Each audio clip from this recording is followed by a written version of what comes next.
Cuando hablamos de las víctimas de los campos de concentración nazis, solemos pensar únicamente en el pueblo judío. Más de 6 millones de hombres, mujeres y niños asesinados, principalmente en las cámaras de gas.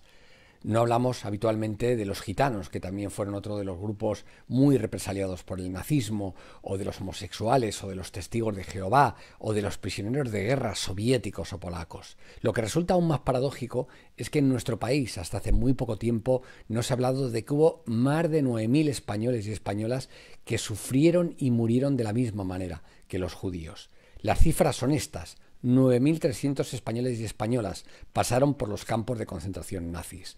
De ellos, algo más de 1.600 eran andaluces y unos 220 habían nacido en alguna localidad de la provincia de Málaga. De todos ellos, de esos 9.300 españoles, 5.500 fueron asesinados en los campos de concentración. Solo pudieron escapar de allí a través de la chimenea del crematorio, convertidos en humo y cenizas. ¿Cómo acabaron allí todos estos hombres y mujeres? Bueno, todos tuvieron algo en común. Eran exiliados, habían huido de España tras el triunfo de Franco, tras la imposición de una dictadura en nuestro país y la derrota de la democracia republicana. A partir de ese momento hubo 3 caminos que les condujeron a los campos de concentración nazis. El primero de ellos lo tomaron la mayoría, unos 7.300. Se alistaron en el ejército francés para luchar contra Hitler y fueron capturados por el ejército alemán cuando Alemania invadió Francia en mayo y junio de 1940. Estos hombres, en este caso eran todos hombres, fueron a parar a campos de prisioneros de guerra y posteriormente deportados en su totalidad al campo de concentración nazi de Mauthausen. El segundo camino que tomaron otro grupo de españoles y también de españolas, en este caso también había mujeres, fue el de la resistencia francesa. Fueron hombres y mujeres que se enrolaron en grupos guerrilleros para combatir al ejército invasor, al ejército alemán.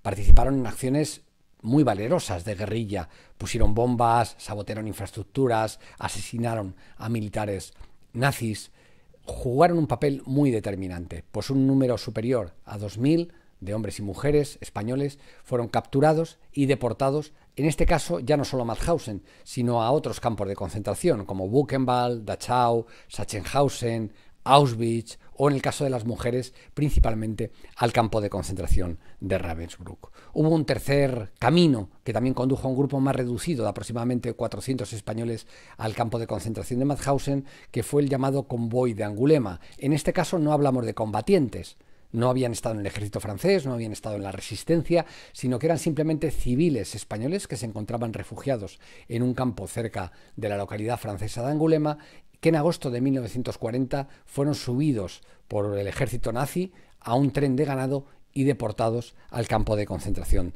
de Mauthausen. ¿Por qué acabaron estos hombres y mujeres en los campos de concentración nazis? Pues hay que hablar claramente de 3 responsables. El primero fue Adolf Hitler, el segundo el líder de la Francia colaboracionista Philippe Pétain y el tercero, pero quizás el más importante, el más determinante, fue el dictador español Francisco Franco. Estos hombres y mujeres jamás habrían acabado en los campos de concentración nazis de no ser porque Franco le pidió a Hitler que acabaran allí.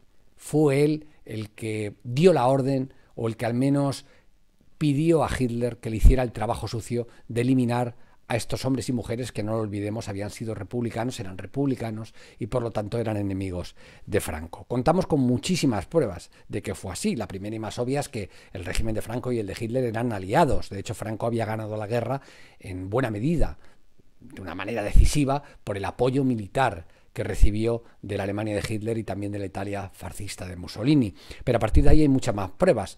El 31 de julio de 1938 la policía franquista y la Gestapo suscribieron un protocolo de actuación conjunta para precisamente intercambiarse información y prisioneros y perseguir conjuntamente a disidentes políticos.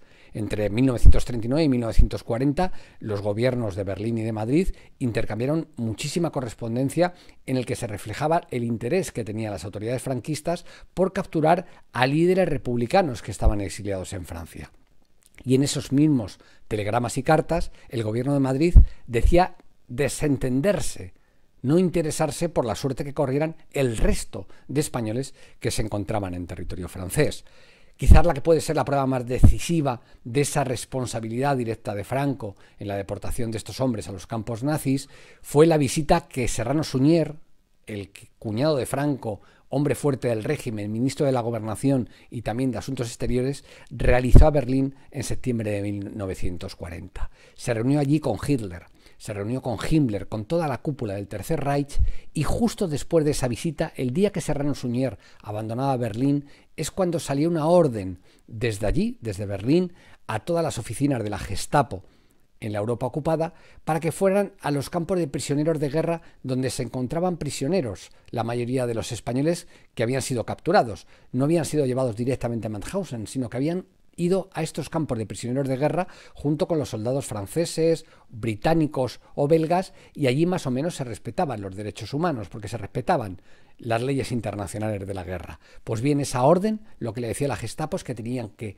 ir a esos campos de prisioneros de guerra, coger a los españoles, solo a los españoles, allí se quedaron los soldados franceses, los británicos, los belgas, los holandeses, pero cogieron solo a los españoles y los enviaron a Mauthausen para morir. Y esa orden, como decía antes, salió de Berlín el mismo día que Serrano Suñer abandonaba la capital alemana. Pero tenemos muchísimas otras pruebas, el intercambio de información y de documentación, incluso de enseres personales de los prisioneros entre el consulado español en Viena y el propio campo de concentración nazi de Mauthausen. Y es especialmente relevante el dato de que 2 prisioneros de Mauthausen, 2 prisioneros españoles, fueron liberados por petición del régimen de Franco.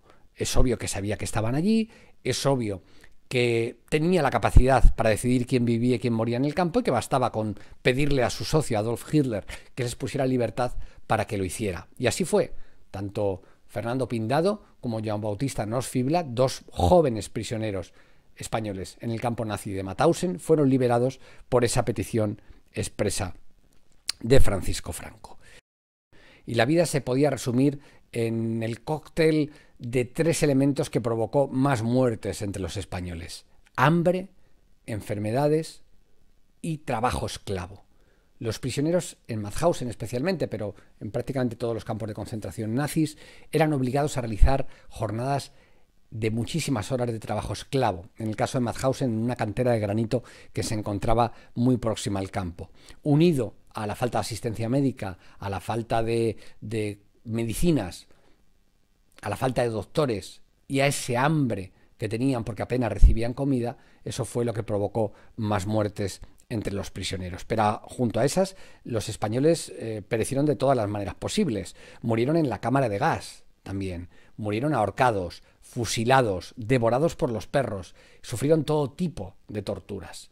Y la parte positiva es que ellos siempre mantuvieron un espíritu de resistencia, probablemente por todo lo que habían sufrido durante los años anteriores, en la Guerra de España, en el exilio francés, en los campos de prisioneros, de tal manera que llegaron a montar organizaciones clandestinas en los campos de concentración, sobre todo para ayudarse entre ellos, para robar comida y repartirla entre los más desfavorecidos, para intentar salvar a algunos prisioneros de la muerte.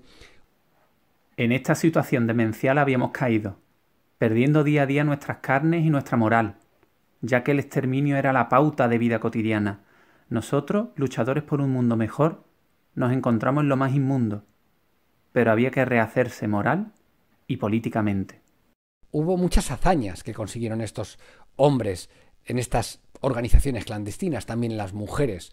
En el caso de Ravensbrück, las mujeres españolas realizaron acciones de sabotaje, trabajaban en una fábrica de armamento y saboteaban las piezas, la munición especialmente, para que no pudiera ser eficaz, para que no pudiera ser utilizada por el ejército alemán. En el caso de Mauthausen, los hombres salvaron vidas, por ejemplo, intercambiando las identidades de los prisioneros.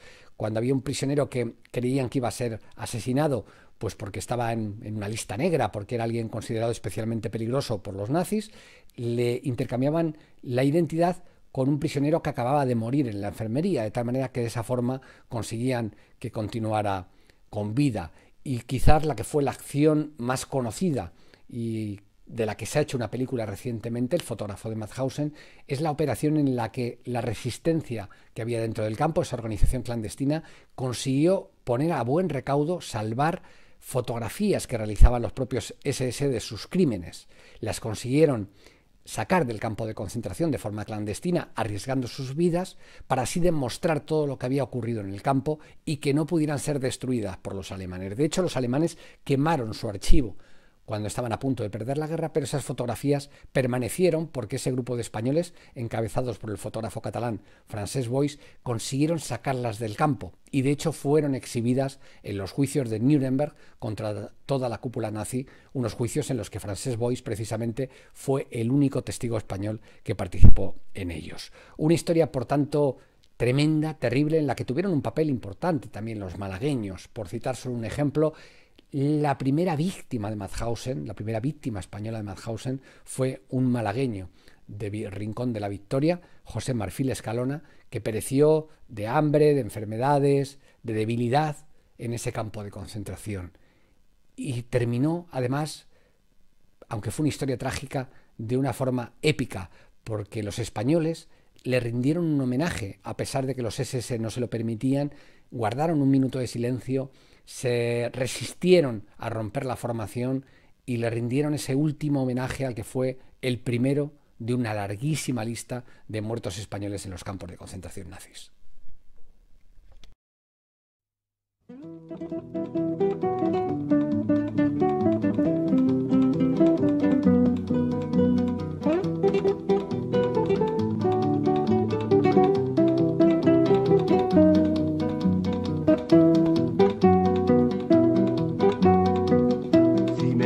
Escribir, ya saben mi paradero. Si me quieres escribir, ya saben mi paradero. En el frente de batalla, primera línea de fuego. En el frente de batalla, primera línea de fuego.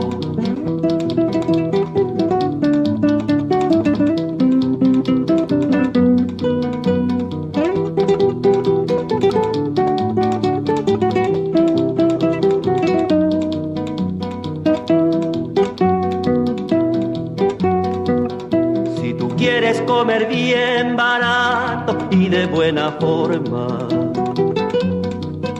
Si tú quieres comer bien barato y de buena forma, en el frente de batalla allí tienen una fonda. En el frente de batalla allí tienen una fonda.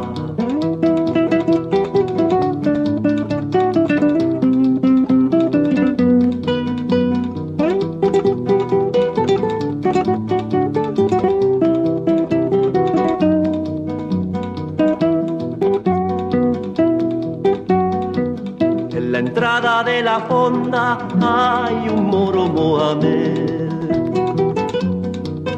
En la entrada de la fonda hay un moro Mohamed que te dice pasa, pasa, ¿qué quieres para comer? ¿Quién te dice pasa, pasa, qué quieres para comer?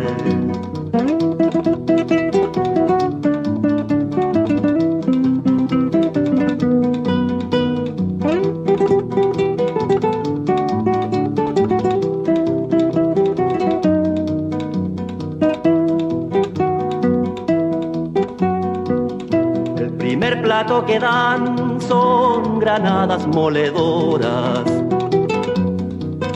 El primer plato que dan son granadas moledoras. El segundo de metralla para recordar memoria.